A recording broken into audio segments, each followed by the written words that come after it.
Hello friends, मैं हूं Rizwan Bloch. आप देख रहे हैं बलोच रिएक्टर यूट्यूब चैनल। तो कैसे हैं आप सब? उम्मीद करते हैं आप सब खैरियत से होंगे, फिट होंगे, मज़े में होंगे। तो आज हम जिस वीडियो को लेकर आए हैं, जिस वीडियो पर रिएक्शन करने जा रहे हैं वो इंडियन आर्मी के हवाले से है, क्योंकि आज हम देखने जा रहे हैं इंडियन आर्मी की पावर 2023 में कितनी हो चुकी है, उनके पास कितने हथियार हैं, कितने मिसाइल हैं, कितने फाइटर जेट्स हैं, वो कितने आर्मी पर्सन एक्टिव पर्सन है, कितने रिजर्व पर्सन है। ये सब जो है आज के हम इस लेटेस्ट वीडियो में जो है वो देखने जा रहे हैं। तो वीडियो जिस चैनल की है शेयर स्टडी की, उसका चैनल आपको लिंक में मिल जाएगा। तो जल्दी से बढ़ते हैं वीडियो की जा रहे वीडियो देखते हैं, उसके बाद जो है इस पर बात करेंगे। शुरू करते हैं दोस्तों इंडियन मिलिट्री इस समय दुनिया की चौथी सबसे ताकतवर सेना है, जिनके पास दुनिया में चीन के बाद सबसे ज्यादा मिलिट्री पर्सनल की संख्या भी है। तो वहीं दुनिया में सबसे ज्यादा वॉलंटियर मिलिट्री पर्सनल की संख्या भी भारत के पास ही है। यहाँ तक कि यूरोप के दर्जन भर देशों की पूरी जनसंख्या से ज्यादा तो केवल भारत के पास फौज ही मौजूद है। भारत दुनिया में सबसे ज्यादा हथियार खरीदने में भी अव्वल रहता है, लेकिन अपने डिफेंस के लिए अन्य देशों से हथियार खरीदने से ज्यादा बेहतर होता है अपनी खुद की तकनीक के दम पर हथियारों का निर्माण करना। और रशिया यूक्रेन युद्ध के दौरान भारत के रशियन हथियारों की कमी व उनके अन्य अपग्रेड इक्विपमेंट्स की आपूर्ति में हो रहे डिलेस को देखते हुए भारत ने आगे चलकर अन्य देशों से नए हथियार खरीदने के बजाय अपने ही देश की डोमेस्टिक कंपनियों व तकनीकों के हथियार निर्माण पर ज्यादा जोर देना चालू कर दिया है, जिसको देखते हुए ऐसा लगता है कि भारत भी अमेरिका की तरह ही आगे चलकर दुनिया के कई देशों को अपने हथियार एक्सपोर्ट कर पाएगा और इससे भारत के संबंध भी उन देशों के साथ काफी मजबूत हो सकेंगे, जो कि अन्य फ्रंट्स पर भी भारत को अंतर्राष्ट्रीय मंच पर सपोर्ट करेंगे। एक तरफ जहां भारत के विरोधी देशों में चीन की ताकत दिन ब दिन बढ़ती जा रही है, तो वहीं पाकिस्तान भी अमेरिका, चीन व तुर्की के दम पर भारत की नाक में दम करने को पूरी तरह से तैयार है। ऐसे में भारत को अपने डिफेंस के साथ साथ अटैकिंग पावर को भी बढ़ाना लाजमी था। और लकीली वर्तमान भारत सरकार ने समय रहते हुए अपनी आवश्यकताओं को पहचानते हुए सही चालें चलना शुरू कर दिया है, जिसका असर इस समय विश्व मंच पर भारत की बढ़ती छवि के रूप में भी देखने को मिल रहा है। आज के इस वीडियो में हम जानेंगे कि वर्तमान समय में भारतीय आर्म्ड फोर्सेस की तीनों ही ब्रांचों इंडियन आर्मी, इंडियन नेवी और इंडियन एयरफोर्स की फायर पावर कितनी है। लेकिन वीडियो में आगे बढ़ने से पहले आपके डिफेंस नॉलेज को चेक करने के लिए एक सवाल। वर्तमान समय में भारत के चीफ ऑफ डिफेंस स्टाफ कौन है? जनरल मनोज मुकुंद नरवणे या general Anil Chauhan? No idea bro. यदि आपको इसका जवाब मालूम है तो कमेंट में लिखकर बताएं। साथ ही जानकारी पसंद आए तो वीडियो को लाइक एंड शेयर करते हुए चैनल को सब्सक्राइब करना ना कमेंट में बताना है आपने। चलिए शुरू करते हैं।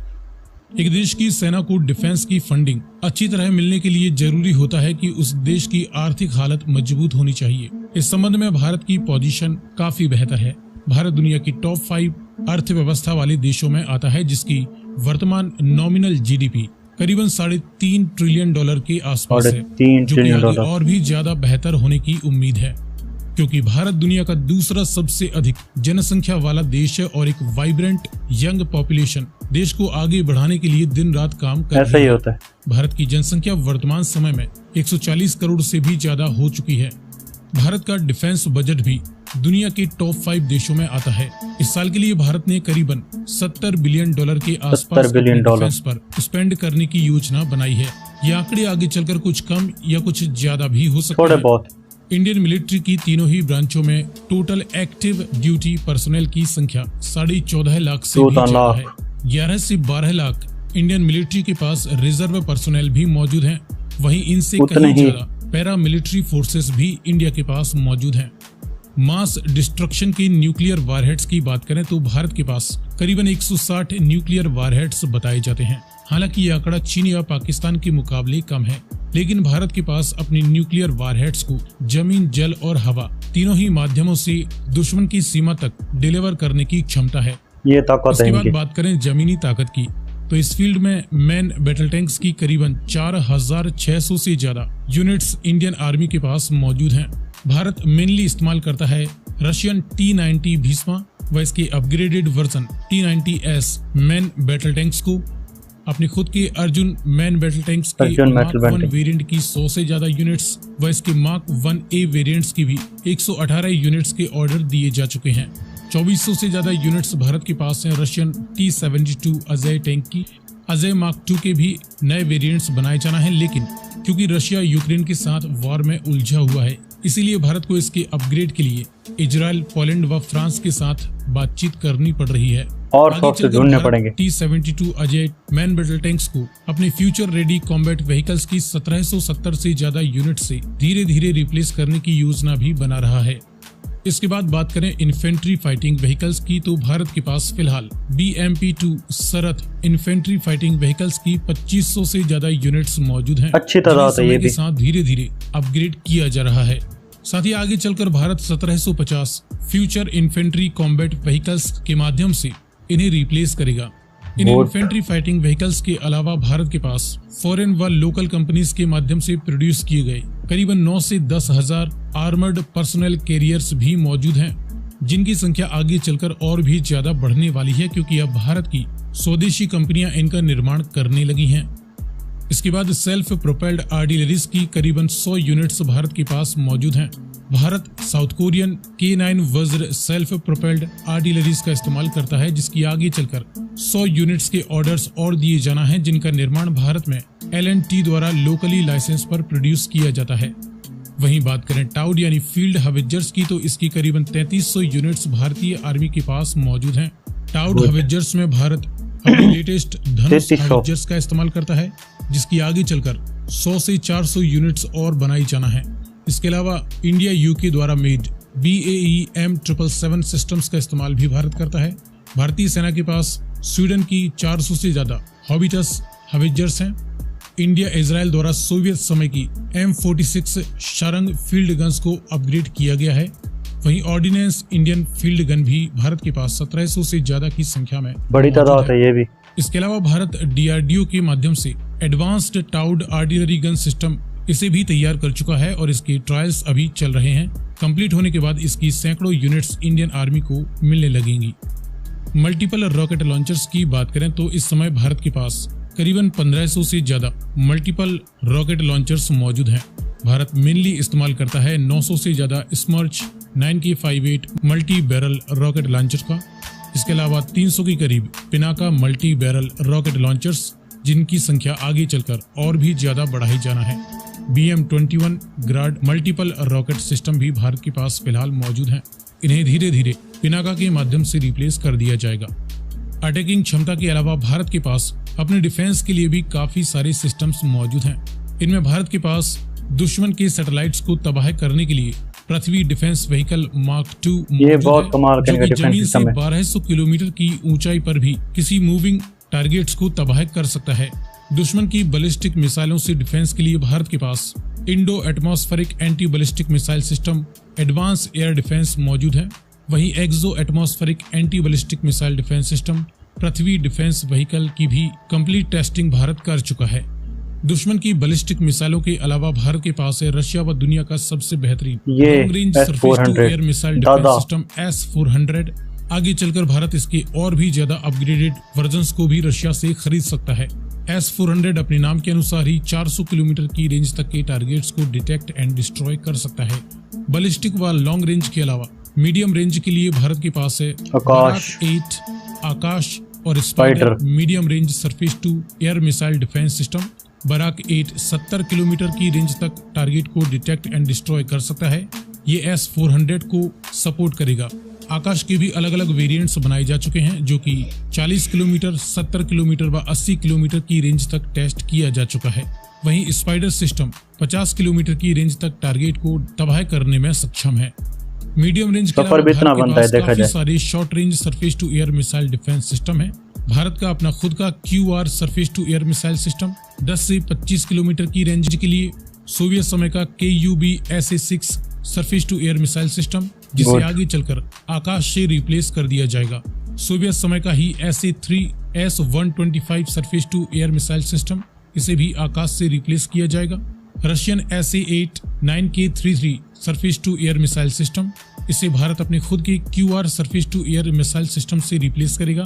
इसके अलावा भी भारत के पास काफी सारे short range surface to air missile system व man portable air defence systems भी मौजूद हैं। दोस्तों, ये तो रही इंडियन आर्मी की अटैकिंग और डिफेंसिव क्षमता। इसके बाद बात करें इंडियन एयरफोर्स की पावर की, तो इंडियन एयरफोर्स इस समय 2300 से ज्यादा सभी प्रकार की मिलिट्री एयरक्राफ्ट का इस्तेमाल करती है, जिनमें कुछ प्रमुख एयरक्राफ्ट की बात करें तो भारत के पास 550 से ज्यादा मल्टी रोल जेट्स मौजूद हैं।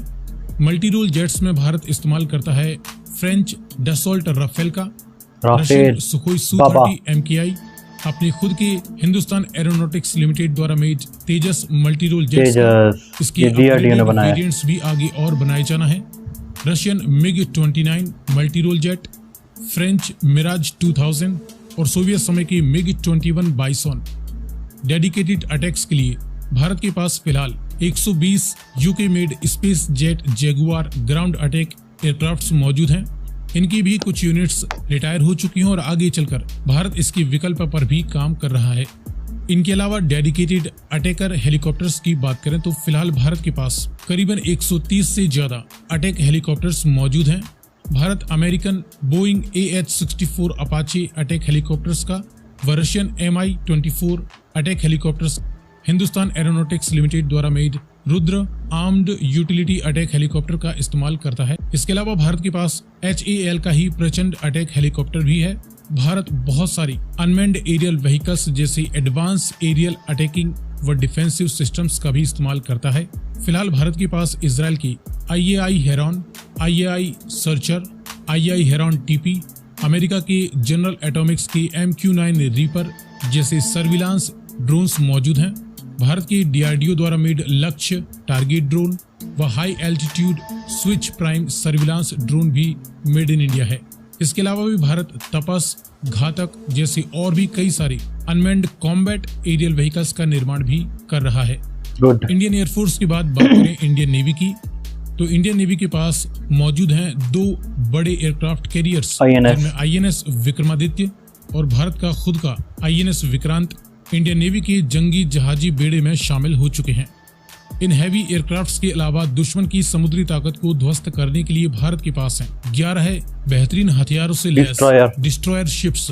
भारत के पास अपनी खुद की बड़ी ताकत है भारत। विशाखापत्तनम क्लास की स्टेल्थ गाइडेड मिसाइल डिस्ट्रॉयर्स की 2 यूनिट्स हैं, आगे इसकी और यूनिट्स बनाए जाना है। इसके अलावा कोलकाता क्लास के स्टेल्थ गाइडेड मिसाइल डिस्ट्रॉयर्स की 3 यूनिट्स मौजूद हैं। दिल्ली क्लास के गाइडेड मिसाइल डिस्ट्रॉयर्स की 3 यूनिट्स हैं, तो वहीं राजपूत क्लास की गाइडेड मिसाइल डिस्ट्रॉयर्स की भी 3 यूनिट्स फिलहाल इंडियन नेवी के पास हैं। इसके बाद भारत के पास हैं 12 frigates. Indian navy Shivalik class की 3 stealth guided missile frigates operate करती है, 6 तलवार क्लास की स्टेल्थ गाइडेड मिसाइल ऑपरेट करती है, वहीं 3 ब्रह्मपुत्र क्लास की भी गाइडेड मिसाइल फ्रिगेट्स का इस्तेमाल करती है। फ्रिगेट्स के बाद कॉर्वेट्स की बात करें तो भारत के पास 19 कॉर्वेट्स मौजूद हैं। भारतीय नेवी कमोरता क्लास की कोरा क्लास की गाइडेड मिसाइल कॉर्वेट्स, खुकरी, वीर व अभय क्लास की कॉर्वेट्स का इस्तेमाल करती है।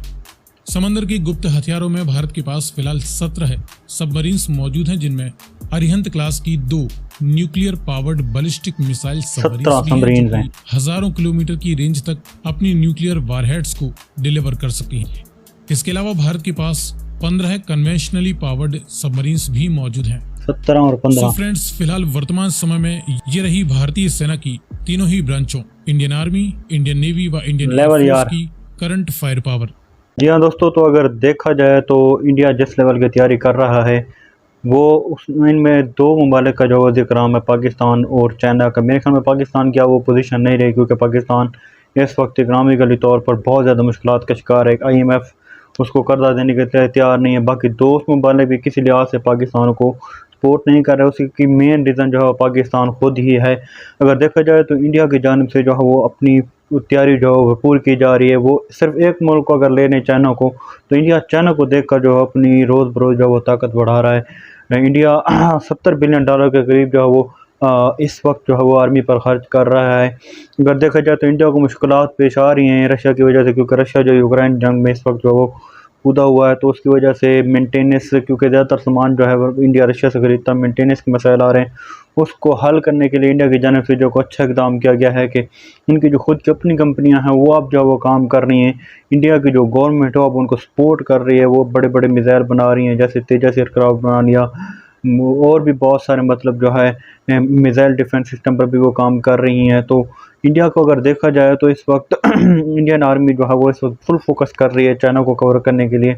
उस लिहाज से अगर देखा जाए तो इंडिया की तैयारी बहुत ही ज़बरदस्त है। फाइटर जेट की तादाद बढ़ रही है, फिर गेट्स की तादाद बढ़ रही है, डिस्ट्रॉयर की तादाद भी बढ़ रही है। उसके अलावा इंडियन आर्मी के जो इंडियन आर्मी के इसके अलावा जो और मामलात हैं उसको भी जो बेहतर तरीके से इंडियन गवर्नमेंट जो है वो देख रही है। ख़तरात को जो इंडिया की जो गवर्नमेंट है समझते हुए मामलात को देख रही है कि किस तरह जो वो चाइना को टक्कर करना है, क्योंकि इंडियन ओशन में जो है चाइना का बहुत ही ज़्यादा इंडिया पर प्रेशर है। इसलिए इंडिया जो है इस वक्त अग्रेसिव मूड में है चाइना को जो है जवाब देने के लिए, इसलिए अपनी आर्मी की जो है पावर को दिन ब दिन जो है बढ़ाता जा रहा है। तो दोस्तों ये थी हमारी आज की वीडियो। अगर वीडियो अच्छी लगी है तो लाइक करें, शेयर करें, कमेंट सेक्शन में अपनी राय ज़रूर दें। मिलते हैं एक नई वीडियो के साथ, इजाज़त दीजिए।